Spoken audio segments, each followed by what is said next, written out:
오늘 우리에게 주신 하나님의 말씀은 고린도전서 13장 13절 한 절입니다. 오늘은 특별히 종교개혁 504주년 기념 주일 예배로 드리고 있습니다. 제목을 다 함께 읽어보도록 하겠습니다.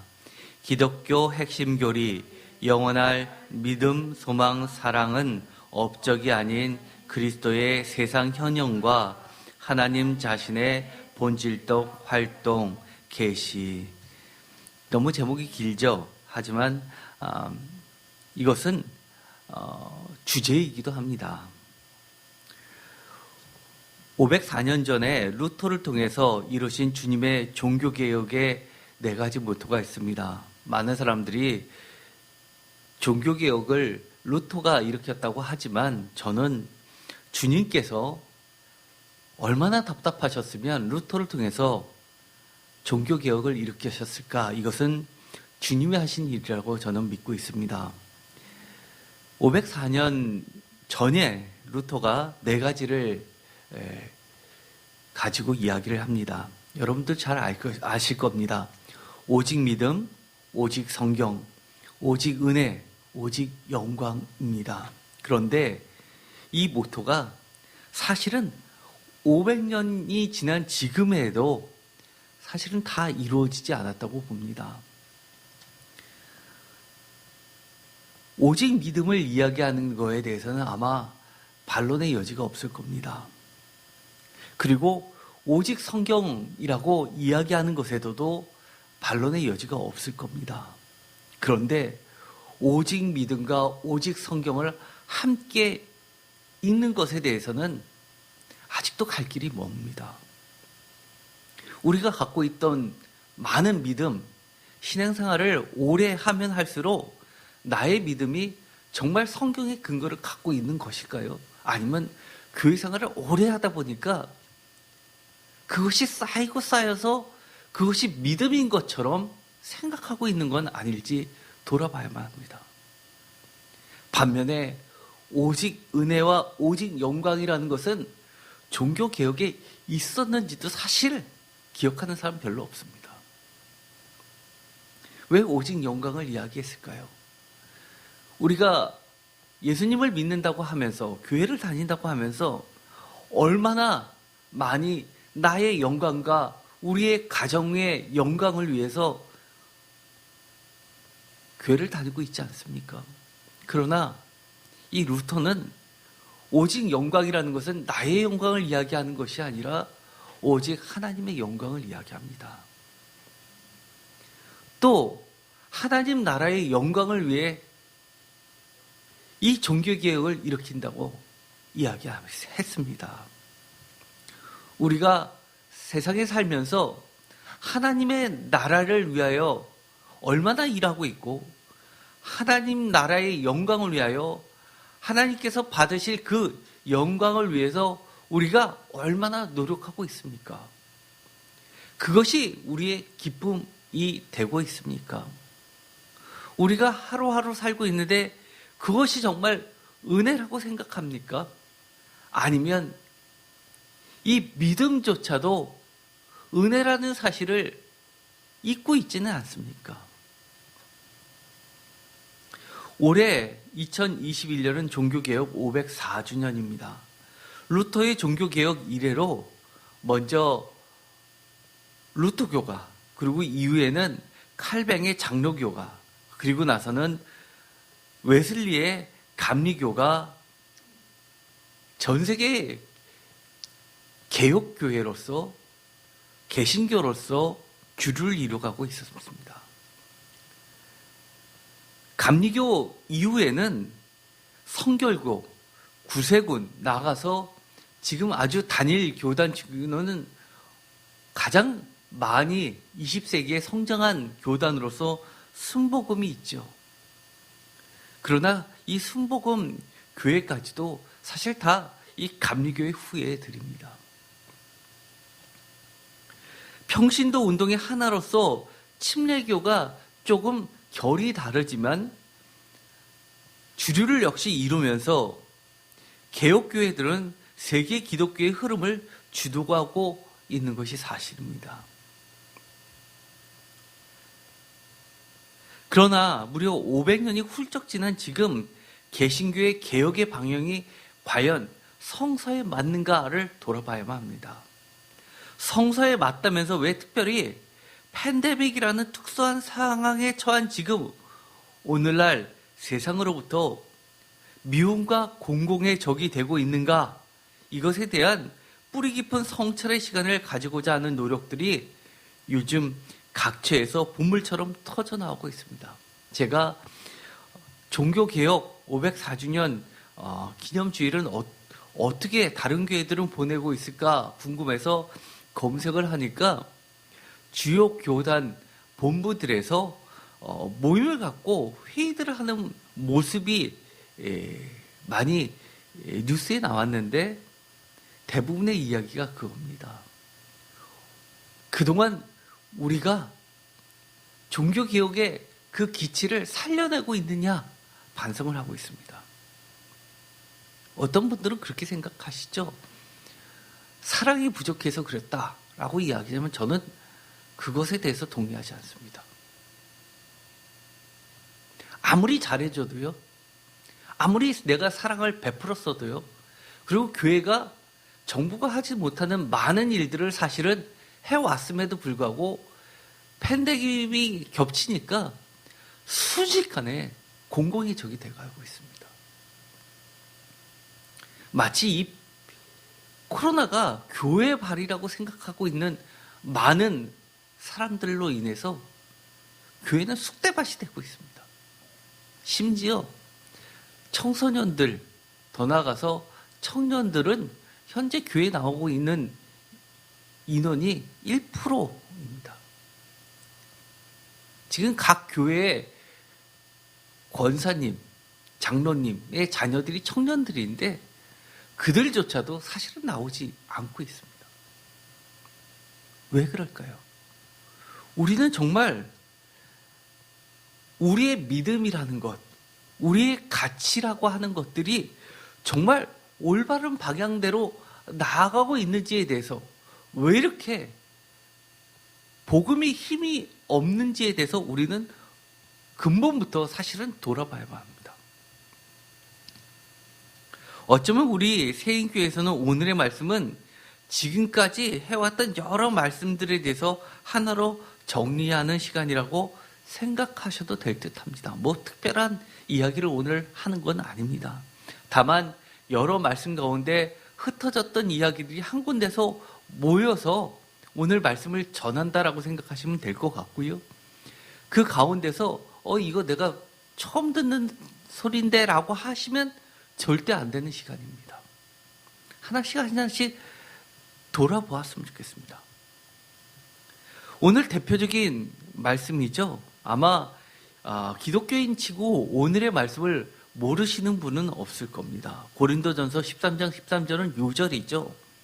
기독교의 정말 핵심 중에 핵심 가치라고 할 수 있는 믿음과 소망과 사랑이라는 이 세 가지 중요한 이야기가 다 나오고 있는 본문입니다. 세 가지로 기독교의 본질을 설명할 수 있을까? 성경은 이렇게 설명하고 있습니다.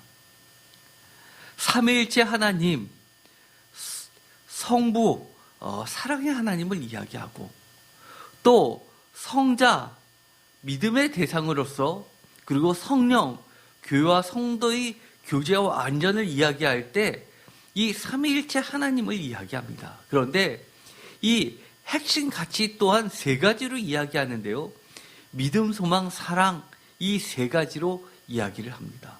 그런데 우리가 많은 오해가 있습니다. 오늘의 성경을 보면 믿음, 소망, 사랑 이 세 가지는 항상 있을 것인데 그 중에 제일은 사랑이라고 해서 이 사랑만 중요하고 나머지 믿음과 소망에 대해서는 소홀히 하는, 경시하는 경향이 있습니다. 그런데 오늘 여러분들이 갖고 계신 성경책은 어떻게 되어 있는지 모르겠지만 제가 갖고 있는 성경책은 사랑이라고 되어 있고 그 중에 제일은 사랑이라고 할 때 각주 2번 되어 있고요. 밑에 보면 이렇게 되어 있습니다. 헬라어 되어 있고 더 큰 것은 이라고 되어 있습니다. 그리고 표준세 번역은 으뜸이라고 번역을 합니다. 그런데 왜 이렇게 제일이라고 번역하지 않고 각주해놓고 더 큰 것은 이라고 되어 있을까요? 원문에서 메가존이라고 표현되어 있는 이것은요, 헬라어는 우리가 쓰고 있는 언어하고는 약간 차이가 있는데요. 예를 들어서 우리는 비교급과 최상급이 분명하게 구분되어 있습니다. 영어도 그런데요. 헬라어는 그렇지 않습니다. 그래서 메가존 하면은요, 메가, 크다는 뜻입니다. 메가 처치할 때도 쓰죠. 그 메가의 어근이 이 헬라어에서부터, 영어의 어근이 헬라어에서부터 나온 겁니다.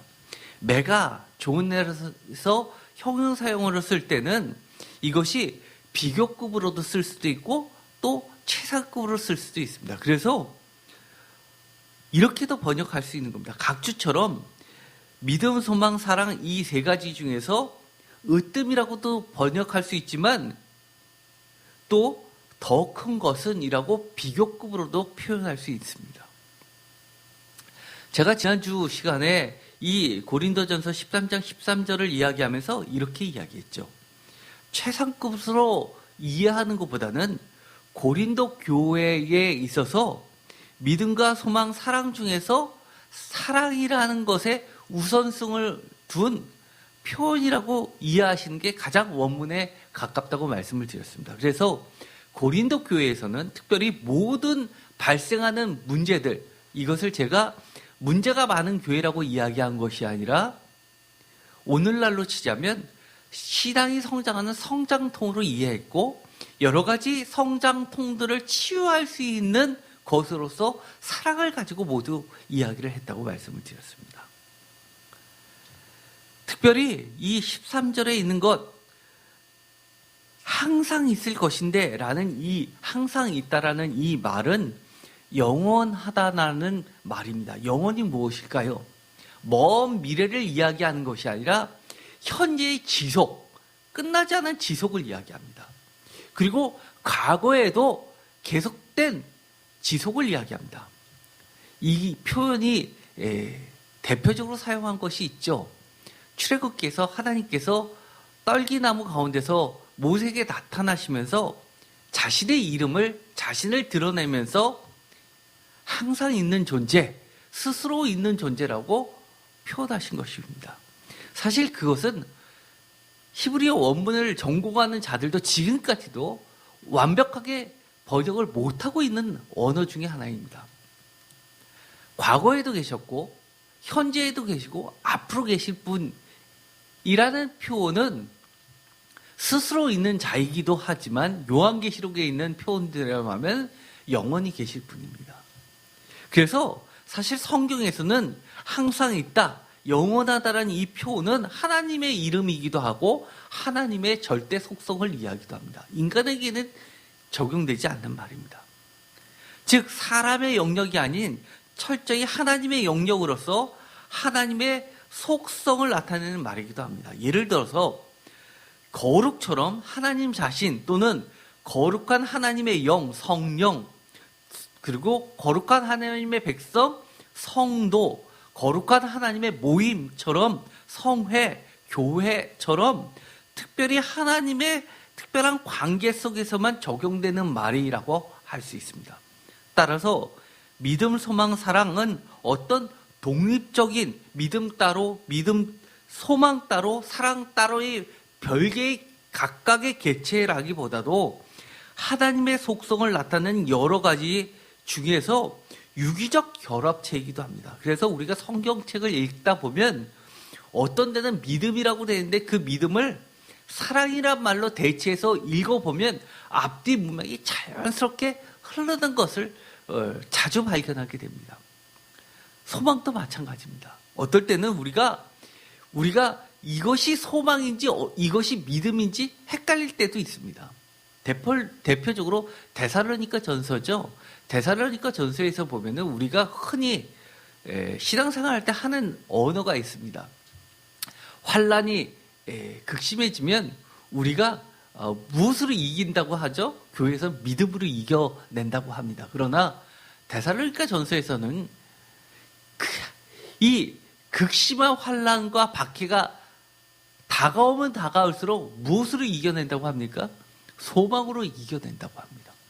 소망의 인내를 이라는 표현을 자주 쓰고 있는 것을 보아서는 어떻게 보면 이것은 하나님의 속성이기 때문에 하나님으로부터 하나님께 있었던 것이 표출되다 보니까 그것이 우리의 인간의 언어로 명확하게 여기서부터 여기까지는 믿음, 여기서부터 여기까지는 소망, 여기서부터 여기까지는 사랑 이렇게 구분되지 못할 경우도 굉장히 많이 있습니다.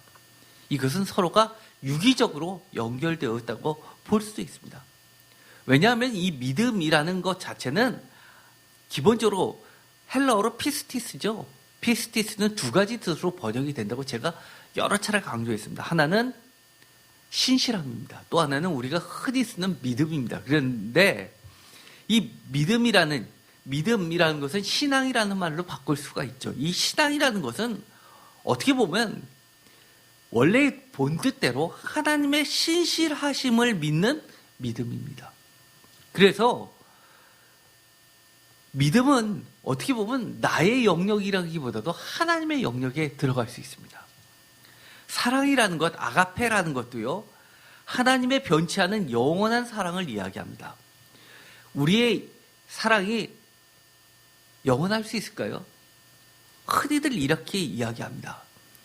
이 아가페와 부모님의 자식 사랑, 어머니의 사랑하고는 많이 비교가 됩니다. 그런데 가만 보면요, 이 어머니의 사랑도 사실은요, 하나님의 사랑에 비슷할지 모르지만 근본적으로 차이가 나게 됩니다. 우리가 자식을 사랑할 때 보면은요, 자식을 사랑하는 것 같은데 내가 다 이루지 못한 꿈들을 자식에게 투영시켜서 자식을 사랑하는 경우가 많이 있죠. 어떻게 보면 자기 사랑의 확장된 형태입니다. 그래서 이 하나님의 사랑 아가페는요, 철저하게 인간의 사랑과 구분됩니다. 소망도 뭘까요? 엘피스라고 하는 건데, 이 소망은요, 헬라어에서 이야기하는 엘피스, 로마 신화에서 나오는 그리스 신화에서 나오는 엘피스하고 근본적으로 다릅니다. 성경에서 쓰는 이 소망은요, 완전히 차이가 나게 되는데요, 막연한 기대치가 아니라 무조건 기다리면 해결될 수 있는 그런 것이 아닙니다.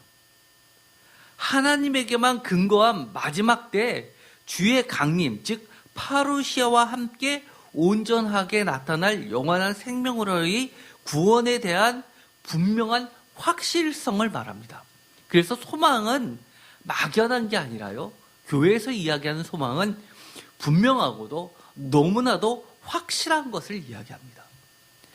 우리가 잘 알고 있는 것처럼 데살로니가 전서를 보면요, 소망이 최고라고 이야기합니다.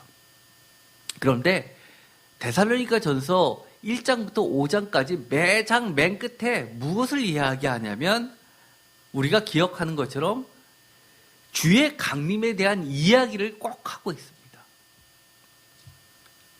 그런데 오늘 이 고린도 전서를 보면요, 고린도 교회에서는 이 믿음과 소망보다는 사랑의 우선성을 이야기하고 있고요, 또 데살로니가 교회에서는 소망의 우선성을, 그리고 오늘 종교개혁을 주도했던 루터를 비롯한 모든 개혁교회, 즉 개신교회들은 특히 로마서와 갈라디아서를 통해서는 이 믿음의 우선성을 나타낼 뿐이라고 우리가 지난주에도 말씀을 드렸습니다. 사실 종교개혁을 일으켰던 이 루터 외에도 많은 개혁교회들은 가장 많이 기초를 두고 있는 말씀에 또는 어떤 개혁운동의 근간으로 대부분이 다 로마서를 말씀의 근거를 두고 있습니다. 그만큼 로마서와 갈라디아서는 이 믿음을 최우선으로 두고 있습니다. 오늘의 말씀은 다시금 정리하는 차원에서 종교개혁과 관련한 믿음에 대해서 먼저 살펴보고 나서 그 다음은 소망을, 그리고 마지막으로 오늘 고린도전서 13장 13절에서 사랑이라고 이야기한 것에 대해서 말씀을 통해 정리하면서 우리가 종합적으로 또 전체적으로 하나님께서 무엇을 말씀하고 계시는지 성경을 기초로 해서 믿음과 소망과 사랑 가운데 특별히 조심해야 될 것을 짚어보면서 참된 종교개혁의 지향점과 성서의 지향점에 맞춰 보면서 우리 자신을 돌아보는 시간을 갖고자 합니다. 그래서 혹시 말씀 가운데 성경 말씀에서는 이렇게 이야기했네? 그런데 내가 신앙생활을 오래 해서 습관적으로 갖고 있었던 믿음에서 조금이라도 차이가 나는 점이 있다면 바꾸고, 소망에 대해서도 바꾸고, 사랑에 대해서도 하나님 말씀으로 수정을 해 나가는 시간을 가졌으면 좋겠습니다. 믿음과 사랑과 소망의 밀접성에 대해서 우선적으로 말씀을 드리고자 합니다. 예를 들어서 믿음, 소망, 사랑 이 세 가지는 모두 하나님의 속성으로 결코 분리될 수 없는 유기적 관계 속에 있는 가치들이라고 말씀을 드렸습니다. 그러다 보니까 우리가 믿음, 소망, 사랑을 이야기할 때 어떤 것에 대해서 강조점을 두고 있는 것은 맞지만 이것 하나만을 독립적으로 이야기하는 경우는 별로 나타나지 않습니다. 대부분이 이 세 가지를 같이 함께 이야기하는 경우가 많이 있습니다. 대표적인 것으로 데살로니가전서 1장 3절입니다. 너희의 믿음의 역사와 사랑의 수고와 우리 주 예수 그리스도에 대한 소망의 인내를 우리 하나님 아버지 앞에서 끊임없이 기억함이니 라는 것을 보더라도 믿음과 사랑과 소망을 같이 엮어서 이렇게 이야기합니다. 이 데살로니가전서 1장 3절은 새임교회 2021년 표어가 되는 말씀이지요. 종교개혁의 핵심인 믿음을 강조한 로마서에서도 우리가 생각하기 쉽기는 믿음만을 강조했거니 생각할지 모르지만 로마서에서 믿음을 강조할 때도 함께 믿음, 소망, 사랑의 상관성을 함께 이야기를 합니다. 그래서 온전한 믿음을 우리가 갖고 싶으면 사실은 믿음만 키워야지라고 하면 되는 것이 아니라 소망과 사랑을 함께 키워나가야지 되는 겁니다. 로마서 5장 1절, 그러므로 우리가 잘 알고 있는 말씀이죠. 다 같이 읽을까요? 믿음으로 의롭다 하심을 받았으니 우리 주 예수 그리스도로 말미암아 하나님과 화평을 누리자. 아멘. 믿음으로 의롭다 하심을 받았다. 이것이 종교개혁을 일으킬 때 강력한, 그야말로 다이너마이트와 같은 역할을 했습니다. 사실은 성경에서 능력이라고 하는 엑스시아라는 이 권능이라는 말은요, 놀랍게도요, 어근이 뭐가 똑같으냐면 다이너마이트하고 똑같습니다. 사실 그래서 이 복음은 능력이 있습니다. 왜요? 말씀 자체가 원래 권능이라는 게, 능력이라는 게 다이너마이트처럼 폭발력을 갖고 있기 때문입니다. 그래서 우리가 어떤 설득력 있는 말로 하는 것이 아니라 하나님의 말씀을요, 차분하게 조용히 이야기해도요, 집에 가서 생각납니다. 내가 힘들고 어려우면요, 어떤 사람의 위로의 말을 보다도요, 하나님의 말씀이 생각납니다. 2절, 또한 그로 말미암아 우리가 믿음으로 서 있는, 다 같이 읽겠습니다. 이 은혜에 들어감을 얻었으며 하나님의 영광을 바라고 즐거워하느니라. 아멘. 우리가 얼마나 이 말씀을 드리면 우리가 갖고 있었던 이 믿음, 종교계의 오직 믿음이라는 것에 대한 오해가 얼마나 깊었는지를 알게 됩니다. 루터는요, 오직 믿음이라는 것을 이야기하면서 근거가 되고 있었던 이 로마서의 말씀을 이야기하면서 1절에 대전제처럼 믿음으로 의롭다 하심을 받았다라고 하면서 그 믿음을 설명할 때 뭐라고 이야기하냐면 그걸로 끝나는 것이 아니라 2절에 또한 그로 말미암아 우리가 믿음으로 서 있는 이 은혜에 들어감을 얻었으며 하나님의 영광을 바라보 즐거워하느니라 라고 이야기합니다. 즉 믿음의 역할이 뭐냐라고 할 때 은혜에 들어가게 한다는 겁니다. 우리는 믿음으로 구원받았다고 생각을 합니다. 그런데 루터는 어떻게 이해를 했냐면 믿음으로 의롭다, 죄인이지만 의인으로 여겨주심을 받았고 결국 우리가 구원받는 것은 철저하게 하나님의 은혜였구나 라고 고백을 하는 겁니다. 무엇으로요?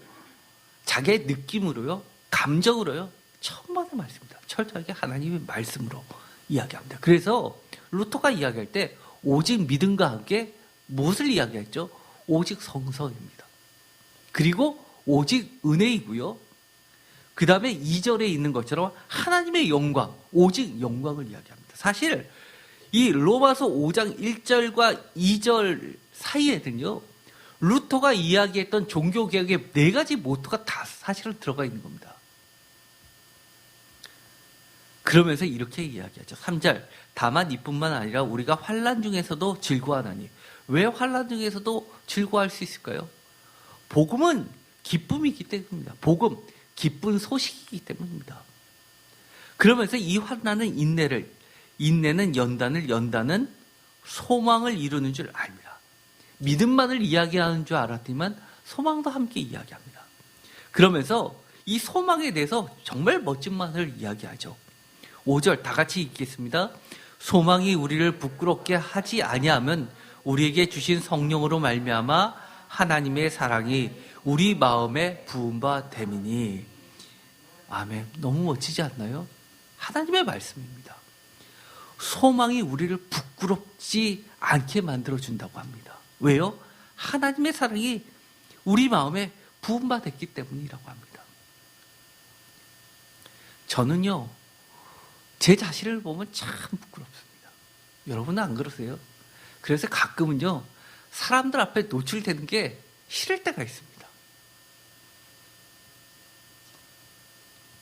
제 안에 갖고 있었던 마음, 생각들, 과거에 했던 것들이 정말 우리가 마지막 때 주님 앞에 갈 때 필름이 지나가는 것처럼 다 드러난다 그러면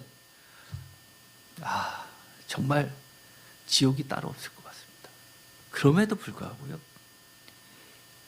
우리를 부끄럽지 않게 하는 것이 있습니다. 바로 소망입니다. 이 소망은 막연한 것이 아닙니다. 확실한 겁니다. 하나님의 사랑과 결부된 소망입니다. 우리가 아직 연약할 때 기약대로, 즉 약속대로 그리스도께서 경건하지 않은 자를 위하여 죽으셨도다.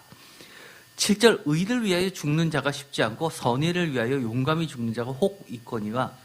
8절 제가 너무너무 사랑하는 말씀입니다. 다 같이 읽겠습니다. 우리가 아직 죄인 되었을 때 그리스도께서 우리를 위하여 죽으심으로 하나님께서 우리에 대한 자기의 사랑을 확증하셨느니라. 아멘. 너무 저는 이 말씀을 사랑합니다. 하나님은요, 우리가 죄인 되었을 때 하셨던 사랑이고요, 우리의 사랑은요, 세상에 그 어떤 것을 대놓고 그것을 기준으로 약속을 걸 수 없기 때문에 하나님께서 하나님 자신을 걸고 확증하신 사랑입니다. 로마서와 갈라디아서의 오직 믿음이라는 위대한 가치에 대한 잘못된 오해에서 비롯된 부작용이 발생을 했죠.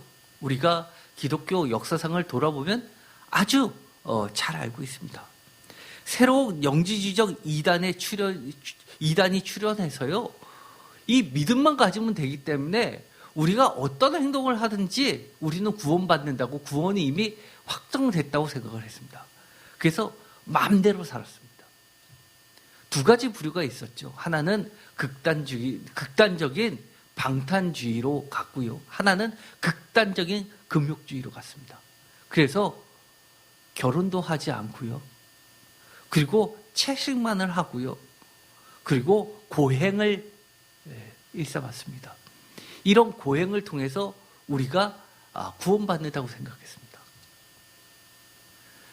나쁜 선례가 전통이 돼서 지금까지 남아있죠. 신부님들이 뭐 하죠? 채찍으로 자기를 치는 거를 합니다. 그렇죠? 여러분들 가끔 TV에서 보시죠?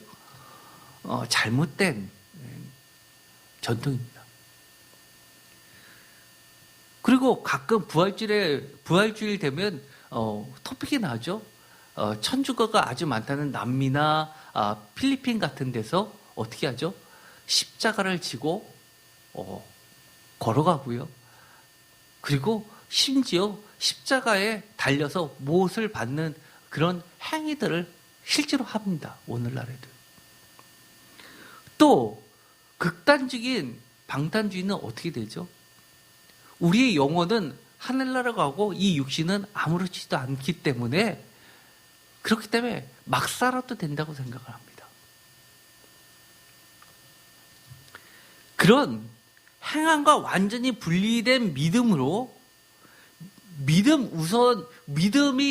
믿음만 가지면 된다. 나머지는 다 없어도 된다. 죄인이어도 상관없다라는 그런 잘못된 오해 때문에 믿음의 사회성, 즉 공교회, 모든 교회의 공교회로서의 믿음에서 분리된 지극히 개인적이고 지극히 주관적인 믿음으로 객관적인 공공성을 상실하는 겁니다.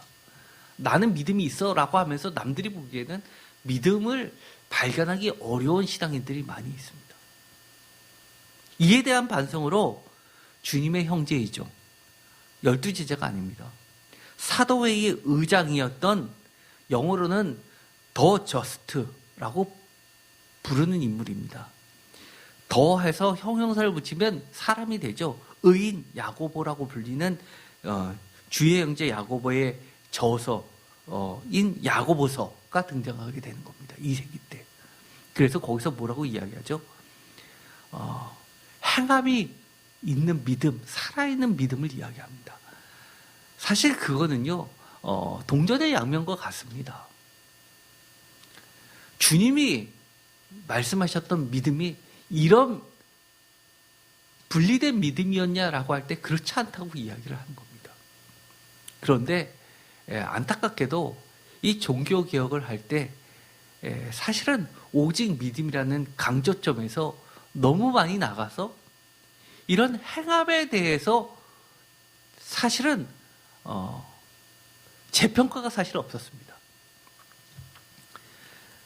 믿음의 우선성을 먼저 한번 볼까요? 종교개혁 504주년이니까 그걸 한번 점검해 봤으면 좋겠습니다. 믿음의 우선성, 로마서의 믿음은 우리가 아까도 읽었던 것처럼 믿음으로 의롭다 하심을 받았다, 믿음으로 서 있는 이 은혜에 들어갔다, 하나님의 영광에 이르게 된다라는 겁니다.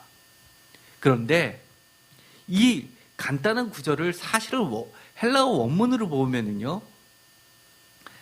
이것을 전치사들이 나오게 되는데, 전치사를 직역을 주로 한다는 영어 성경들을 보면 그게 좀 명확하게 나오는데 한번 볼까요? 한국말로는 잘 구분이 안 되는데요, 믿음으로라고 하는 거하고 그리스도로 말미암아라는 거하고를 보면요, 로마서 5장 1절에 믿음으로는요, 스루 페이스입니다. 믿음을 통해서입니다. 우리가 쉽게 생각하면 믿음으로 하면 바이 페이스, 믿음으로라고 바이를 쓸 것 같지만 스루를 씁니다. 헬라어 원문 전치사는 그렇게 되어 있습니다. 그리고요, 우리 주 예수 그리스도로 말미암아 할 때도 through our Lord Jesus Christ입니다.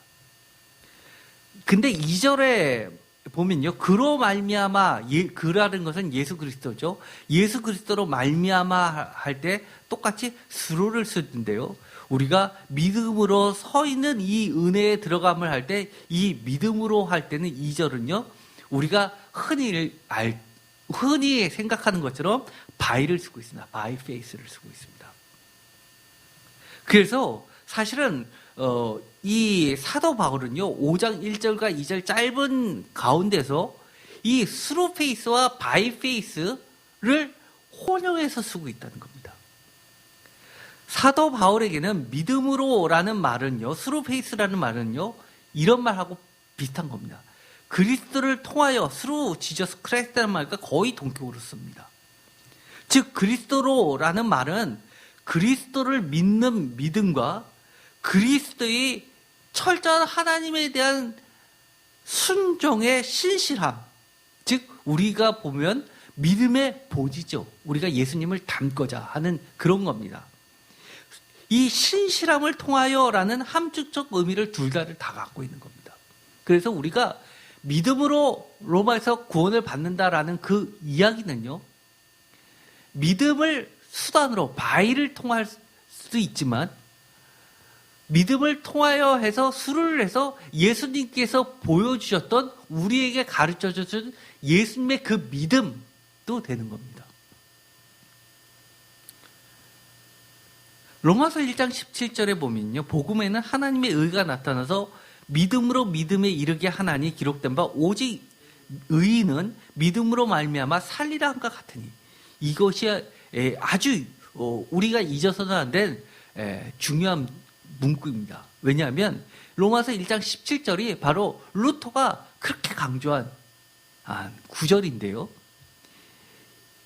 믿음으로 믿음에 이르게 하나니라는 이 이야기는요, 이런 말과 같습니다. 여기서 보면요, 철저하게 바이페이스를 이야기합니다. 바이페이스가 그 뒤에 보면 믿음에서 믿음으로 이르게 한다라고 번역을 했지만 사실은 이렇게 되어 있습니다. 영어로 하면요, by faith from first to last입니다. 처음부터 끝까지 전부라는 뜻입니다. 그래서 쉽게 말해서 이 by faith가 전부라는 겁니다. 무엇을 할 때도 by faith, 무엇을 할 때도 by faith. 사실은 어떻게 보면 이 루터가 이해했던 믿음으로 구원을 받는다라는 것에 가장 가까운 뜻은 아마 이거일 것 같습니다. 그런데 로마서 1장 17절에 오직 의인은 믿음으로 살리라의 근거 성경 말씀은요, 우리가 놀랍게도 근거 말씀이 있을 거 아닙니까? 예를 들어서 이 사도 바울은요, 예수님을 증거할 때 제가 전에도 뭐라고 이야기했죠? 예를 들어서 우리가 이해하는 것처럼 복음서에 있는 것처럼 뭐 기적을 일으켜서 병을 낫게 해서 예수님이 하나님의 아들이다라고 증거하지 않았습니다. 철저하게 구약의 성경 말씀을 근거로 그래서 예수님이 그리스도라고 전도를 했습니다. 그래서 이 사도 바울이 어떤 결론을 낼 때는 항상 뭐에 근거를 두고 결론을 내냐면 철저하게 구약 성경 말씀을 근거로 결론을 내는데요. 왜 사도 바울이 의는 믿음으로 오직 의는 믿음으로 말미암아 살리라고 이야기했냐면 이 하박국서 2장 4절 말씀 때문에 그렇습니다. 그런데요, 하박국서 2장 4절의 말씀은 이렇게 되어 있습니다. 의인은 그의 믿음으로 말미암아 살리라로 되어 있습니다. 제가 좀 이따가 성경 말씀을 보여드리겠습니다. 그런데 의인은 그의 믿음으로 말미암아 살리라라고 하박국서 2장 4절에 되어 있는데 여기서 달라진 게 뭐냐면 그 의라는 말이 빠졌다는 겁니다. 즉 그의 원문은요, 히브리어 원문은 뭐라고 되어 있냐면 그 의라고도 되어 있지 않고요, 자신의라는 말로 되어 있습니다. 자기 자신의 믿음으로 말미암아 살리라라고 되어 있습니다. 하박국서는요. 왜 그러냐면요, 여기서 절대화라는 말은요, 절대로 상대화 될 수 없다는 겁니다. 이럴 때는 이렇고 저럴 때는 저렇고라고 하는 것이 아니라 이런 경우에도 이렇고 저런 경우에도 이렇고가 절대화입니다. 그래서 절대화를 시킴으로써 이 어떤 경우에라도 모든 경우에 예외 없는 대표성을 말하는 것으로 예수 그리스도의 믿음, 예수 그리스도에 대한 믿음, 우리가 흔히 믿음이라고 하는 것은 예수 그리스도에 대한 믿음입니다. 예수 그리스도를 믿으면 우리가 살게 된다, 구원을 받는다라는 예수 그리스도에 대한 믿음입니다. 또 한 가지는 예수 그리스도가 보여주신 믿음입니다. 우리가 믿음이라고 할 때 우리가 신앙생활을 하는 이유가 뭡니까? 예수님이 걸어가셨던 그 길을 다 쫓아가는 게 우리의 신앙입니다. 그래서 예수 그리스도의 믿음으로 통일시키는 작업입니다. 그런데요, 하박국서 2장을 한번 볼까요? 2장 4절 다 함께 읽어보도록 하겠습니다. 다 함께 읽겠습니다. 보라 그의 마음은 교만하여 그 속에서 정직하지 못하나 의는 그의 믿음으로 말미암아 살리라. 아멘. 이 개역개정에는요, 그의 믿음으로 말미암아라고 산다고 분명하게 되어 있는데요, 표준세 번역은 뺐습니다. 왜 사실 뺐는지 모르겠습니다. 사실은 붙여야 맞는 겁니다. 그런데 하박국서 2장 2절에 보면 여호와께서 내게 대답하여 이르시되 너는 이 묵시를 기록하여 판에 명백히 새기되 달려가면서 읽을 수 있게 하라. 제가 사실은 하박국서를 처음 읽을 때 이 2절의 말씀을 보고 놀랐습니다. 여러분들이 이런 구절이 있는지 아셨습니까? 저는요, 이 구절 처음 청년 때 읽고 나서요, 이 말씀이 늘 기억이 났습니다. 여러분들, 제가 이거를, 이 주보로의 글자를 썼지 않습니까? 여기서 이 종교개혁 504주년 기념 주일 예배 이 글자 보이십니까? 뒤에서도 보이십니까? 보이시는 분 계십니까? 보이시는 분, 요 앞에 나오면 보이실 것 같죠? 그런데요, 제가 이거를요, 이렇게 해서 보이면, 이게 무슨 글자게 그러면 보일까요? 안 보이죠? 그런데 오늘의 말씀은 뭐라고 되어 있냐면요, 하박국서 2장 2절에 너는 이 묵시를 기록하여 판에 명백히 새기되 어떻게 하면서도요? 달려가면서도 읽을 수 있게 하라는 겁니다. 도대체 말 타고 달려가는데요, 저 멀리서도 무슨 글자인지 명확하게 기록하라는 겁니다. 어떻게 하면 그럴까요? 한마디로 무지무지하게 크면 됩니다. 어마어마하게 크면요, 달려가면서도 모든 사람이 볼 수 있게 합니다. 왜 달려가면서 볼 수 있게 기록하라고 합니까? 시간이 짧잖아요. 되도록 짧은 시간에 모든 사람이 다 봐야 되니까 크게 기록해서 모든 사람이 읽을 수 있게 하라는 겁니다. 그 얘기는 무엇인가요? 주님이요, 그만큼 간절하다는 얘기입니다. 한 명도 빼놓지 말고 반드시 읽어야 될 말씀이라는 겁니다. 그런데요, 3절에 이 묵시는 정한 때가 있나니 그 종말이 속히 이르겠고 결코 거짓되지 아니하리라. 비록 더딜지라도 기다리라. 지체하지 말고 반드시 응하리라. 무섭죠? 종말이 반드시 지체하지 않고 반드시 임한다고 하는데, 그리고 나서 나오는 말씀이 이 유명한 말씀입니다. 2장 4절 말씀. 의인은 그의 믿음으로 말미암아 살리라. 왜 이 말이 나왔냐면요, 하나님의 백성은요, 절대로 망하지 않는다고 생각했습니다. 그것이 바로 뭡니까? 선민사상입니다. 그런데 북이스라엘 멸망하고요, 남유다까지 다 멸망을 하게 됐죠. 그리고 나서 멸망하고 나서 많은 사람들의 조롱이 있었습니다. 하나님이 힘이 없으시네. 다른 신이 더 세네. 선민사상이 뭡니까? 하나님이 계시기 때문에, 우리는 하나님의 백성이기 때문에 절대 망하지 않는다는 겁니다. 비록 내가 부족해도 내가 이스라엘 백성 중에 12지파 안에 태어났기 때문에 나는 멸망하지 않는다는 겁니다. 그런데 멸망했습니다. 어떻게 해야 될까요? 그때 하박국 선지자를 통해서 하나님께서 얘기하십니다.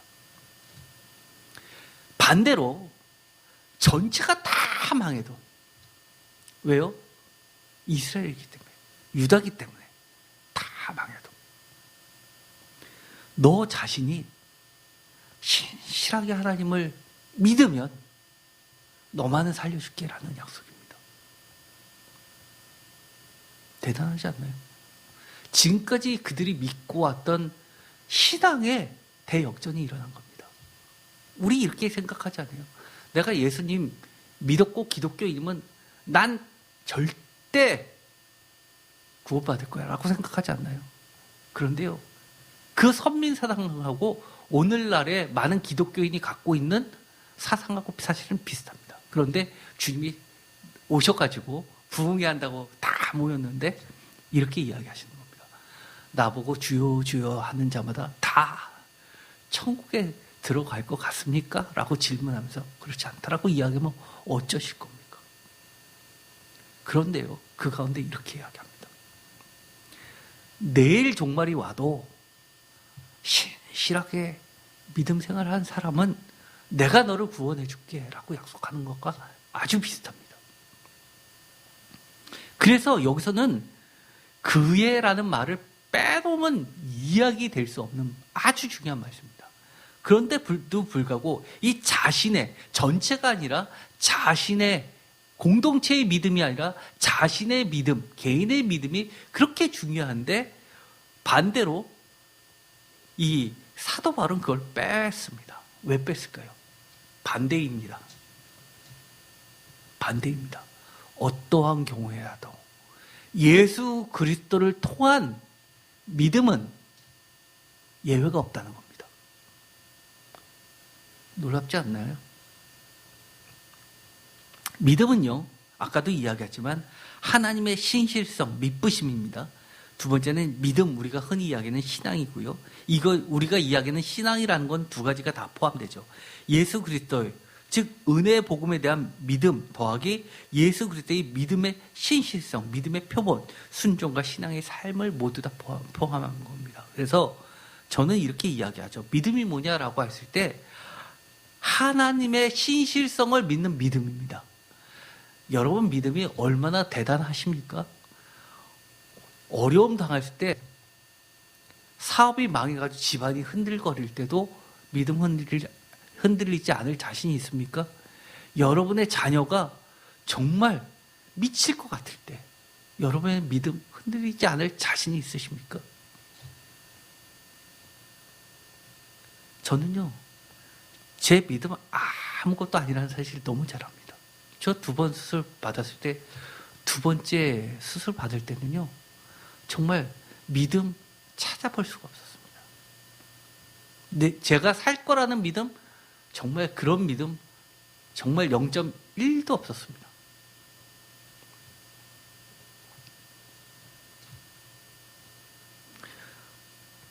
우리가 믿음이라는 것을, 복음서를 제가 검색을 해봤습니다. 복음서 중에서 가장 히브리적, 유대적이라고 할 수 있는 그런 마태복음을 우선적으로 보니까요, 믿음을 검색하면 이렇게 쭉 나오게 됩니다. 이거는 제가 편집한 게 아니라 순서대로 쭉 나오는 겁니다.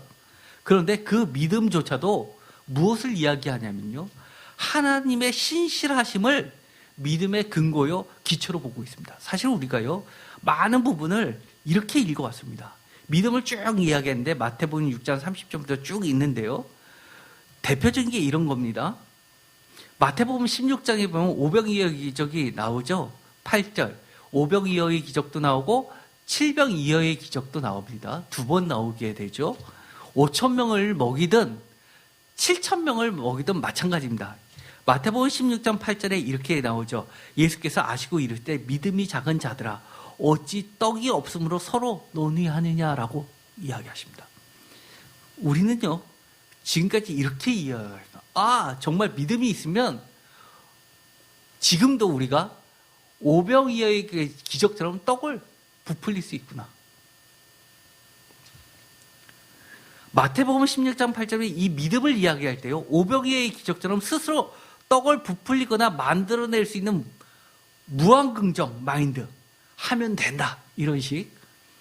절대 부정적인 생각 갖지 마, 정말 긍정적으로 마음 가져야 돼.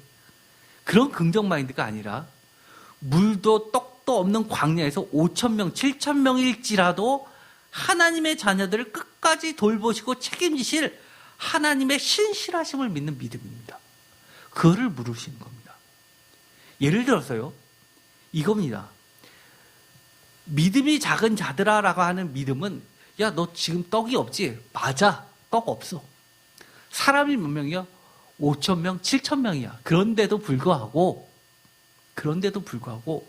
하나님은 이 광야에서 물도 없고 떡도 없는 이 광야에서도 너희들을 책임져 주실 거야. 왜 그런 믿음이 없느냐라고 물어보시는 겁니다. 이 떡을 5,000개로 만들면 되지. 우리가 신앙생활 할 때 그렇습니다. 우리가 기도해서 기도가 쌓이면 일주일에서 부족하면 40일 기도해가지고 그것을 키우면 되지. 이런 식으로 생각합니다. 그런데요, 똑같은 믿음을 쭉 이야기하는데 제일 처음 나온 거 마태복음 6장에 제일 처음 믿음을 이야기할 때 이렇습니다. 6장 30절 유명한 말씀이죠. 다 같이 읽겠습니다. 오늘 있다가 내일 아궁이에 던져지는 들불도 하나님이 이렇게 입히시거든 하물며 너일까 보냐. 믿음이 작은 자들아. 똑같이 뭐를 이야기하죠? 믿음이 작다고 주님이 이야기하시는데 어떤 믿음입니까? 오늘 있다가 내일 아궁이에 던져지는 들풀도 하나님이 이렇게 입히시고 돌보시는 그 믿음이 왜 너희들을 없느냐는 겁니다. 왜 그게 작냐는 겁니다. 다시 한번 이 마태복음 6장 30절에 하나님의 신실하심을 기억하면서 이 마태복음 16장 8절을 읽어볼까요? 이 믿음이 작은 자들아, 하나님의 신실하심을 믿지 못하는 그런 자들아, 왜 떡을 가지고 이야기하냐? 너희들이 하나님을 가지고 이야기를 해야지 라고 만든 겁니다. 우리가요, 문제가 터지면요, 자꾸 어떻게 되냐면 문제에 집중합니다. 그런데 저는 이렇게 이야기하겠습니다. 신앙이라는 거는요, 그런 경우에라도 이 문제를 논하는 게 아니라 하나님과 나와의 관계를 논해야 됩니다. 그것이 믿음입니다. 하나님이 이것을 통해서 내가 어떻게 되기를 원하시고 하나님이 이것을 통해서 나와 어떤 관계를 맺고 싶어 하시는지 그 하나님의 신실하심에 우리의 눈을 고정시켜야 됩니다. 마찬가지로 다른 것도 다 같습니다. 예를 들어서 마태복음 8장 26절에 있는 이 바다를 꾸짖는 사건도 마찬가지죠. 바다를 꾸짖을 때 왜 이 물결에 대해서 너희들이 좌지우지했느냐라는 겁니다.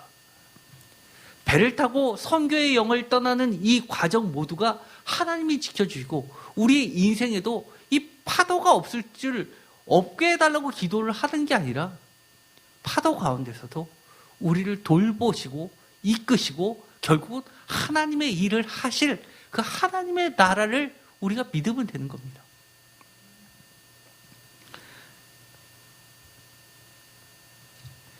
믿음, 신앙에서 예수 그리스도에 대한 믿음만 있으면 되지 하나님의 신실하심이 믿음, 즉 신앙을 올바로 잡는데 왜 중요할까요? 지금까지 계속해서 우리가 믿음을 이야기하면서 하나님의 신실하심에 대해서 이야기합니다. 왜냐하면요, 내 능력이나 공로나 업적이 아닌 내 믿음조차도 하나님의 선물이요 내가 자랑할 것 전혀 없는 은혜의 자리로 인도하기 때문입니다. 즉 믿음은 구원의 은혜의 자리로 움직이게 하는 역사입니다. 반드시 하면 된다식의 무한 긍정 마인드에 어떤 심리적 힘과 반드시 구분해야 됩니다.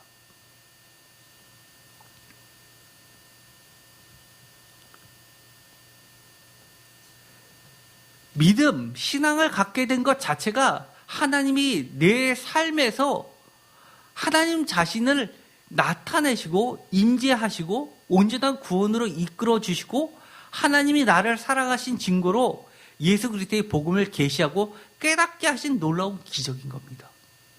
이 세상에서 가장 큰 기적이 뭘까요?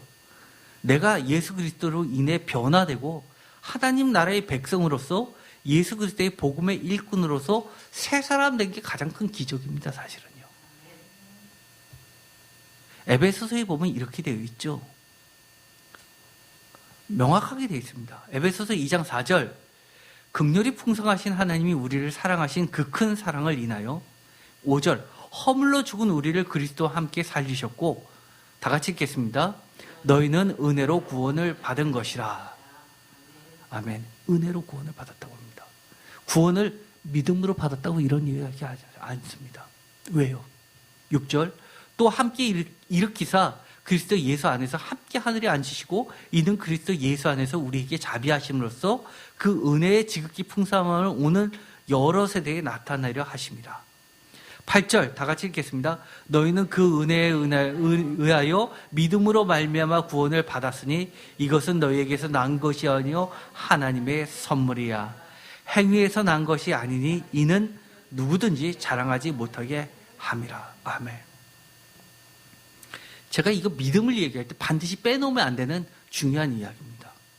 믿음으로라는 말이 한국말로는 명확하지 않지만 여기서 마찬가지로 이 헬라어 원문은 이렇게 되어 있습니다. 전치사가요. by grace로 되어 있습니다. 은혜로.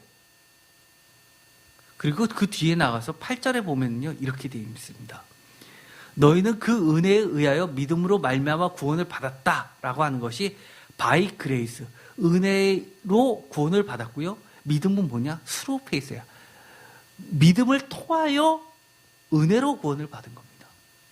왜 이런 이야기를 할까요? 철저하게 행위에서 난 것이 아니니 이는 누구든지 자랑하지 못하게 합니다.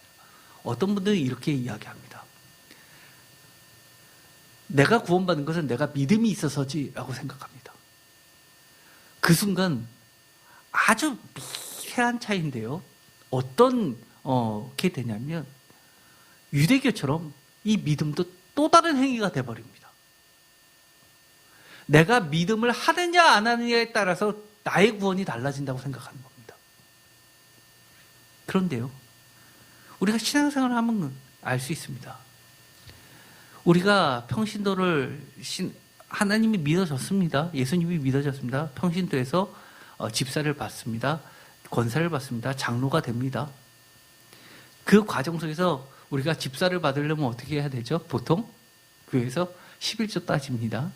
그리고 집사 생활 합니다. 그러다가 권사 되려면 새벽 예배 나와야 됩니다. 장로가 됐는데 새벽 예배도 안 나오는 사람 장로 잘 안 시킵니다. 그렇죠? 우리가 그러다 보니까 어떻게 되냐면요. 신앙을요. 마치 태권도장에서 흰 띠, 노란 띠, 파란 띠 같이 이렇게 단계가 있는 것처럼 그렇게 생각을 합니다. 그런데 여러분들, 저도 그렇지만요. 하나님의 은혜를 제일 많이 느낄 때가 언제입니까? 처음 주님 믿을 때. 얼마나 눈물 펑펑 흘립니까? 모든 게 감사하죠. 사실은 우리가 지금 집사가 되고 권사가 되고 장로가 돼서 주님의 일을 할 수 있게 된 것이 내가 열심히 해서 그렇게 된 겁니까? 아니요. 주님의 은혜입니다. 우리가 인생 이렇게 주님을 위해서 살게 되는 것 자체가 은혜입니다. 많은 분들이요 착각하는 경우가 있습니다.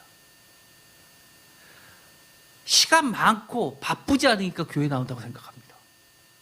시험 때 되면요 시험 공부하라고 그럽니다. 뭔 소리입니까? 한가해서 교회 나오는 거 아닙니다. 하나님 은혜 때문에, 예수 그리스도의 은혜 때문에 우리가 나오는 겁니다.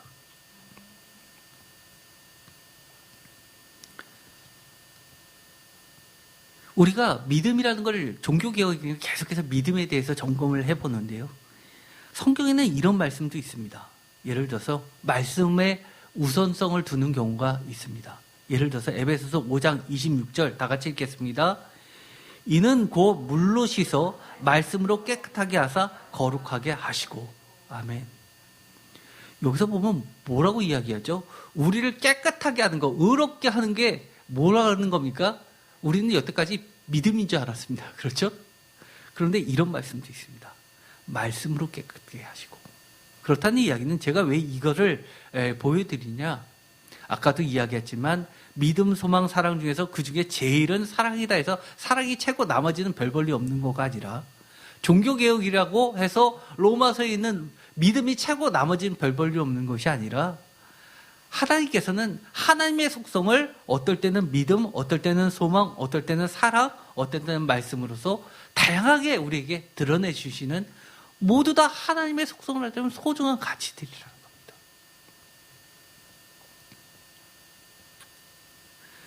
여러 가지를 종합해서 보면 우리에게 제시해 주는 것은 통일되게 사랑을 이야기하든 믿음을 얘기하든 말씀을 이야기하든 소망을 이야기하든 다 은혜로 구원을 받는다고 이야기합니다. 아까 이야기했죠. 야고보서에 그러면 행함이 있는 믿음은 뭐냐? 살아있는 믿음은 뭐냐? 야고보서 2장 17절 대표적인 것이죠. 이와 같이 행함이 없는 믿음은 그 자체가 죽은 것이다. 또는 야고보서 2장 20절 행함이 없는 믿음이 헛것이다. 야고보서 2장 26절 영혼 없는 몸이 죽은 것 같이 행함이 없는 믿음은 죽은 것이다. 야고보서 2장 14절 믿음이 있노라 하고 행함이 없으면 무슨 유익이 있으리요. 믿음이 능히 자기를 구원하겠느냐. 그 믿음이 행함이 없는 그 믿음이 자기를 구원 못한다고 이야기합니다. 이것들은 다 뭐죠? 오랜 유대계의 구약 정통 속에서 믿음을 재해석하는 겁니다. 특별히 예수 그리스도의 노래라고 불려지는 게 있죠. 시편입니다. 예수님께서 십자가를 지시기 전에 감람원으로 가실 때도 제자들하고 찬양을 부르면서 갔는데 그 찬양이 무엇이냐 할 때 시편이었습니다. 그리고 마지막 만찬을 나눌 때도 내 잔과 내 피를 나눌 때도 하셨던 게 시편입니다. 우리가 시편할 때 다 했었던 거죠. 출애굽 시편이었습니다. 거기 보면 의인을 이야기할 때 이러죠. 흠 없는 자가 아니라 흠이 있어도 해바라기처럼 해를 향해 쭉 뻗듯이 하나님의 말씀, 하나님을 향해서 올곧게 뻗어나가는 사람을 의인이라고 이야기합니다. 그래서 구약에서조차도 엄격히 이야기하면 흠 없는 자가 아니라 흠이 있어도 하나님께서 은혜를 주셔서 의롭다 인정해 준 사람을 의인이라고 이야기하는 겁니다. 그래서 우리가 지금 이 믿음을 온전하게 하려면 어떻게 해야 되냐? 철저하게 은혜에 기초한 믿음의 온전성입니다. 아까도 이야기했던 것처럼 이 믿음은 하나님의 신실하심을 믿는 믿음입니다. 그래서 제가 이건 요한복음 할 때 했었던 이야기입니다. 요한복음에는요, 한글로 검색해보면 믿음 하면 다 나오지만요, 헬라어로 원문으로 검색하면요, 믿음이라는 명사, 이름씨로 검색하면 믿음이 요한복음에서 단 한 번도 안 나오지 않습니다. 특이하죠? 다 뭘로 나오냐 할 때 검색해보면요, 전부 다 동사형으로 나옵니다. 믿습니다, 믿다, 믿는, 이렇게 현재 분사형 이런 식으로 다 동사형으로 나옵니다. 음직지로 나오죠. 왜 그럴까요? 요한복음에서는 믿음은요, 정체되어 있는 게 아닙니다.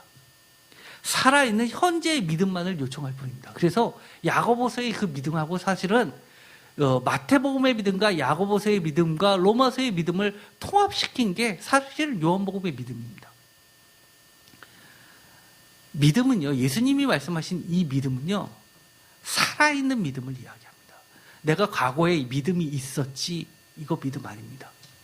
내가 과거에 열심히 있게 하나님을 믿었지, 그거 아닙니다. 그런데도 지금요, 많은 사람들이 코로나 핑계대고 교회도 나오지 않으면서 내가 믿음이 있다고 생각합니다. 저는요, 죄송하지만 동영상으로 예배 드리는 것은 어쩔 수 없는 특수한 경우에, 예를 들어 병원에 입원했다든지 이런 특수한 경우 빼고 놓고는요, 편하게 예배 드리는 거 예배라고 인정하지 않습니다.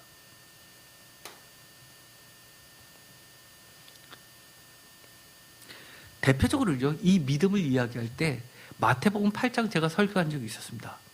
마태복음 8장 14절 15절 다 같이 읽겠습니다. 예수께서 베드로의 집에 들어가사 그의 장모가 열병으로 앓아 누운 것을 보시고 그의 손을 만지시니 열병이 떠나가고 여인이 일어나서 예수께 수종들더라. 이게 답니다. 마태복음 8, 이 기적 이야기 딱 두 절에 나와 있는데요. 이 이야기를 읽으면 이상하지 않나요? 제가 이거 옛날에 설교를 했었습니다. 제 세인교회에서는 설교를 같은 설교 2번 안 합니다. 다 이게 동영상으로 블로그나 유튜브에 올라가 있으니까 검색해 보시라고 하죠.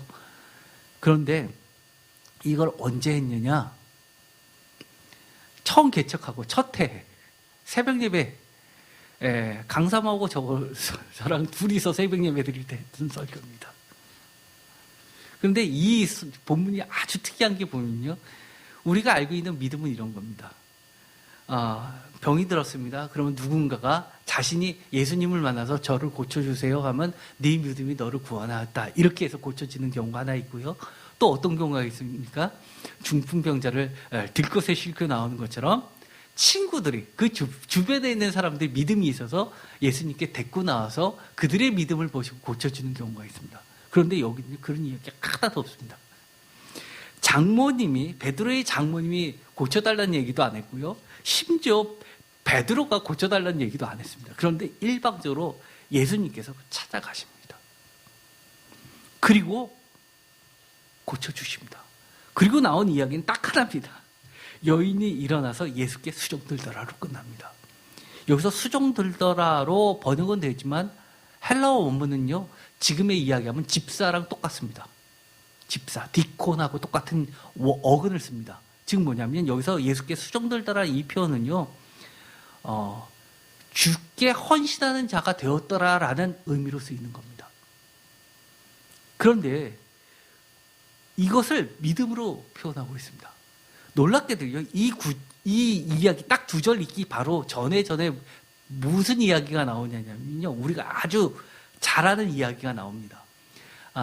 믿음이, 이스라엘, 이만한 사람을, 이렇게 믿음이 좋은 사람을 이스라엘 중에서 찾지 못했다. 누구 얘기죠? 이방인 군대 장관의 이야기입니다. 그 이방인 군인을 칭찬하셨죠.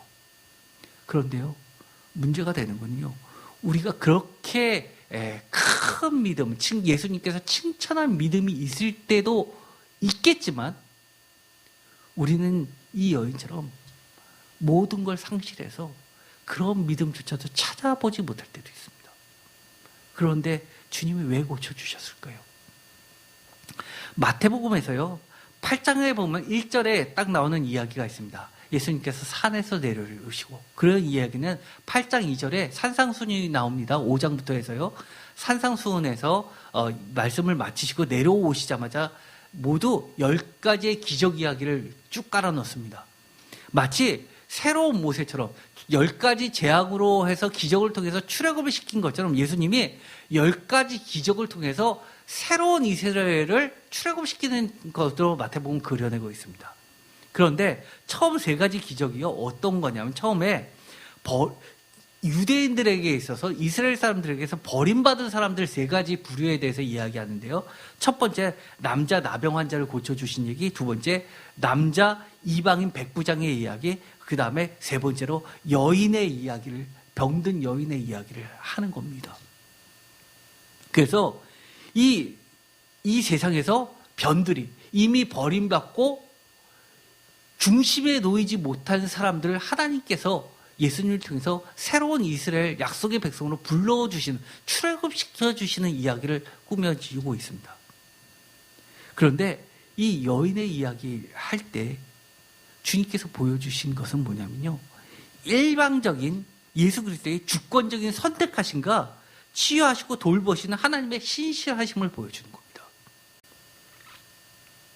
나머지는 시간이 지나서 소망의 우선성은 다 생략을 하도록 하겠습니다.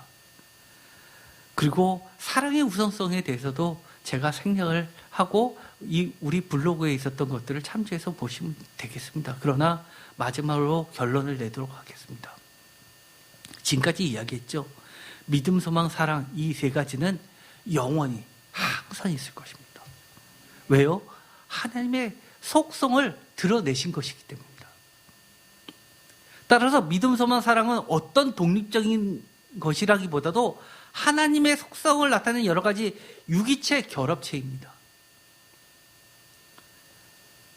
요한일서에서 이렇게 얘기했죠.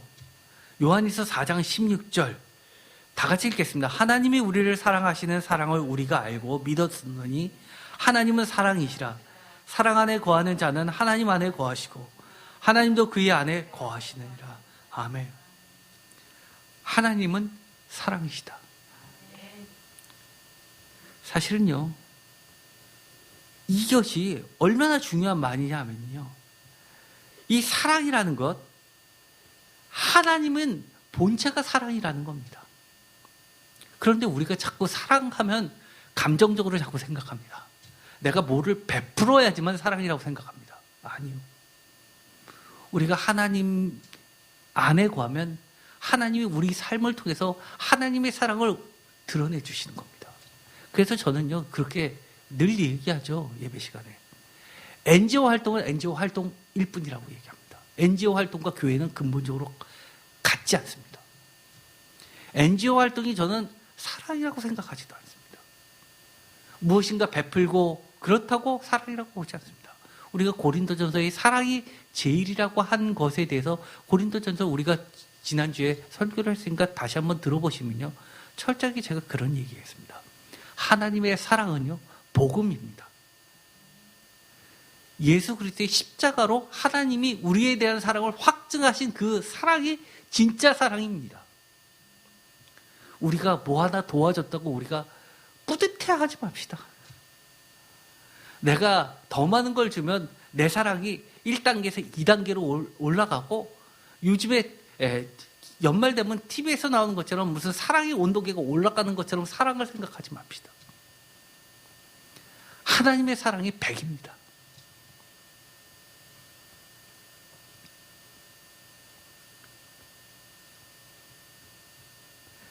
대표적인 게 이런 것이죠. 예를 들어서 복음서 같은 경우는 1만 달란트 빚진 자 이야기가 나오잖아요. 많은 사람들이 그렇게 이야기합니다. 7번은 1원분까지라도 할지니라 그러면서 결산할 때 10,000달란트 빚진 자 이야기를 하면서 우리가 사랑을 기독교인이 그렇게 해야 된다고 이야기를 합니다. 그러나 우리 한번 솔직해져 봅시다. 여러분 그런 사랑을 할 수 있나요? 저 못합니다. 왜요? 그거는 하나님의 영역이기 때문입니다. 하고는 싶죠. 그러나 하나님이 철저하게 우리를 그렇게 변화시켜 주시지 않으면, 예를 들어서요 7번씩 해서 69번째 무너질 수 있습니다. 안 그런가요? 7번이라도 용서하는 건 대단한 겁니다, 사실은요.